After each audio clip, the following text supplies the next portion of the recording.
So Yeah. accepting, and especially today, I think I noticed that about today's generation a lot.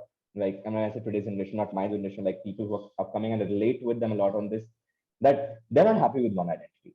Hmm.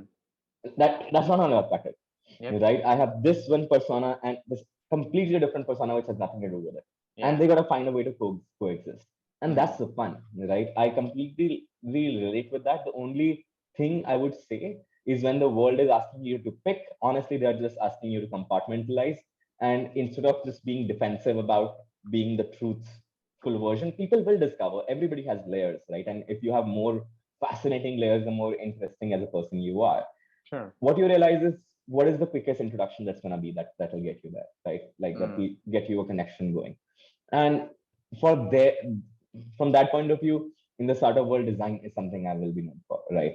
And if I was doing, let's say, in the just general tech people, young crowd, I would probably be hoping to get known for content and these interviews and these characters that I do on Instagram. So there are these various facets still, right? And Hmm. probably there are people who have only known me for the art. There are friends of mine where the only common thing we talk about is music and everything else is sort of in the background, Hmm. right? And you realize that over time you will make those spaces for yourself. You Sure. will satisfy each part of your identity, right? Yeah. And honor it for what it is. And the core of you is just you, Yeah. this insatiable curiosity and this, hands in the clay sort of process that all artists love.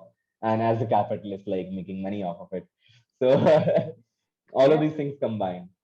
Yeah, because I mean, what's really, you made some really nice points there, Sid, because I feel like, especially if you grow up in India, for a lot of us, the funnel is art, science, and commerce, right? Yeah. And you are in a lot of ways, forced to make a decision between one of these. And there is this, you know, um, unconscious hierarchy within these fields as well. Yeah. Where Yeah. the sciences are placed on a pedestal, and someone that choose the arts, you're studying the arts, you're not going to end up doing anything, and that, Poor thing, like you have to take art, you wouldn't do science. I know. So, I mean, for a young person, naturally they want to be the most accepted, Hmm. in a group or in a setting. So they will move towards the one that has the most, acceptance and respect at a particular point. And I feel like we're biasing, these unformed young minds at that point of time. And I think it takes a lot of maturity to take a back seat and realize that maybe these adults are not right. There's another way to Right. do this. And also that part about forming different identities and having different identities. I think the internet gives us opportunities to be different people in different spaces. Right. Maybe for our parents, that was not an option. And that is Hmm. the reality they are trying to communicate to us. And it's not really even their fault, because even in their time, this was the same funnel they had. And maybe it was a lot more restricted, where it was not even these three options. You just had Right. doctor, engineer, lawyer as the big professions, and everything else was just, like another thing that you needed to do. Right. And so I And the think, society was also there, right? It was in survival mode. We like got independence like two generations before that, yeah, and society was still being built. So the most people doing it was engineers and doctors. So they were being rewarded. yeah, And today you see like Shark Tank India happening, and there are many kids who will grow up today and go like, "Make a startup, karna, I want to do a startup. I want to be an entrepreneur." People kid will be like, "Yeah, yeah, yeah." Like it will be taken more seriously than earlier, true, right? yeah. Uh, And yeah, because like even your journey in the startup world said, a lot of people think that only if you go to the best schools, and you get the best degrees, will you get opportunities, and into, to maybe create your own thing or add value. But I think they're associating or correlating, you know, um, prestige with value, which is not right. always the case, because I think value creation should be the conversation that, should be encouraged in that space. And I'm thinking about, like, after Web Mutiny, I know you worked at a, like, an accelerator, like a startup sort of space where you met other startups. But you know That was before Web Mutiny. Yeah, that just was, oh, that before was that. okay, okay. Yeah, yeah, But I'm just curious about that time in your life, right, Sid? Like, how do you, I mean, for the people that, are not very familiar with, design as a field, like, how do you go about educating yourself about design? And then how do you get jobs? Do you yeah. have to have a degree? Do you have to have projects?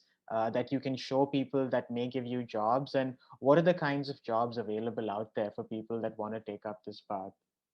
Right. And when I speak about this, I'll just generally address tech and especially design. Hmm. Right. When I say tech, startup world, Yeah, engineers, designers, product managers, and yeah. all these new and upcoming, careers that were not there traditionally. And yes, they don't want you to have a degree. They don't care about degree. Sure, Christy, if you have the degree from the best colleges in the world, it will have a temporary impact to get your foot in the door, and it may add to your credentials. But the core fundamental, this thing that it works on the internet based, let's call them internet based jobs, right? Or in internet based careers. They work on something we like to call proof of work, right? That's what portfolios are for artists and designers. It's proof of our work, of what value can we deliver, Mm. right? And you would see that there are like today when I go to hire, like I have interviewed hundreds of designers and hired like at least 20 designers so far. But you go based on like what they have been able to do, what they've been able to solve, what they've been able to pull off. There are hypothetical case studies people can make, and learning about design or coding, either of these things, is supremely easy. The most of the education is free online, Mm. and if you don't want to spend a single penny, you can still learn.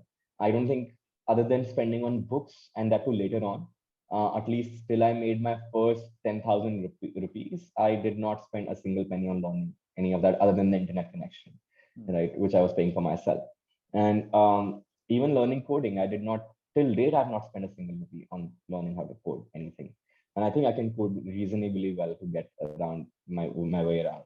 Not that you don't need to know how to code to be able to design, or you don't need to know how to design to be able to code. They're fairly independent careers, but I'm interested in both, so I'm addressing both. So both of these places work from proof of work concept, right? Mm. And I have a feeling that more and more internet careers are going to emerge, which are based on that. Mm. If you think about the NFT space, the artists that are coming up in all these places, it's proof of work, right? If you show me your work, I'll value it in the open market, Mm. right, for the first time. And I'm not bound by somebody else, some art collector pricing the stuff. I get to price it myself.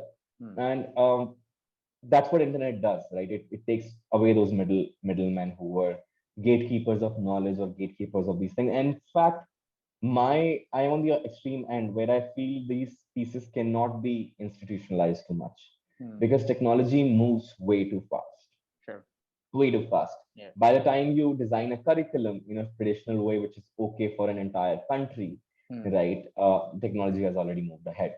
That is one of the reasons to be at the current place that I'm at, building growth school, right, where that is what the belief is, to take people from the industry and, you know, help them teach. Because being a professional and being a teacher are two different, extremely different things as well. If you Sure. can Yeah. find people who are good teachers as well, or help them become better teachers, you suddenly have this generation who's more confident because they weren't learning from a teacher. And the sad reality of our of at least Indian education system is that in all of these places, most people who are teachers Mm. were not really employable in their own field, and Mm. that is in fact why they picked the teaching line. Mm. It is not out of love of teaching that most of them picked it, That's right? true. So it's the irony of our education system that the people who were not even employable in the industry are raising the next generation, Yeah. right? With all due respect to what they do, but that's the truth, Yeah. right? Yeah. Because if you are a programmer, right, there's no, you won't make enough money as a professor, or even as a like a whatever, and as you would as a coder, Yeah, right? which is The only unfortunate reason because you, the yeah, pay is like really low for someone that wants to take up a career in that space, right? So for young right, people, that's not an attractive option for them to which is look at. sad, Yeah. right? Which is super sad, which is where I think the old traditional structures are being broken as well, right? Sure, you get your K-12 done in a certain way, but I really think, and more of us discuss that, I think the institutionalized part of schooling is more now the value that drive is being getting people ready to be able to Google, right? The language proficiency and the mannerism, social mannerism, which is the real value delivery of a school system today anyway. Everything else you relearn, Interesting. right? And in fact, even if you take a college course like engineering, the Yeah. moment you get hired in a company, they train you for another year. Yep. Yep. Why did they have to train you for a year? What were you doing for 12 years in like first 12 years and plus 4 years in Excel college? And it's a Yep. specialization degree, right?